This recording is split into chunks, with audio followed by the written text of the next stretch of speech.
পানির খাওয়ার থাকার বাবা এত মাঞ্জাগল মা বোন প্রত্যেকের আছে কিন্তু হাইকে না হিসাব লাগে না। এই পানির ভিতরে গিয়ে থাকবেন? তো কি এখন বাজে মাঞ্জাগুলো খানা আশ্রয় কেন্দ্র নাই এই জায়গায়? আশ্রয় কেন্দ্র আছে বহুত দূর খানা হাইয়েন না হানি হাইয়েন না। খাওয়া দাওয়া মানে ত্রাণ পাইছেন নি? খাবার দাবার পাইছেন? পাইলা দিছে সেনাবাহিনীরা বিস্কুটের প্যাকেটে গেল অভিজ্ঞ দিছে যেদিন গারে খাবাসি তখন এনে থাকি মরমনি আর সবার সাথে খুঁজে বিচারিতে এগুলো খাবাইতে জিজ্ঞান মাইয়া ঢুকে পড়ো। তাহলে এখন হচ্ছে এইভাবেই কষ্টের মধ্যে থাকতে হইতেছে। বেনে হানি নেতে ছাত্রগুলাকে বাবা দুগে হানির বোতল দাও না তোরকে হানির বোতল দুগে দিছে তো জিদ করে খাওয়াছি।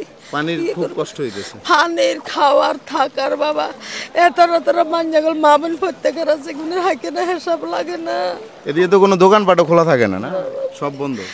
কালে বেটা গিয়ে 100 টাকা দিচ্ছে মুরগি দিচ্ছে তো কোনো রকমে ডাইলে চালিয়ে খাওয়ানি খাচ্ছি আজ তো হইও না যা কষ্ট করি বহুত কষ্ট জান, হ্যাঁ জান।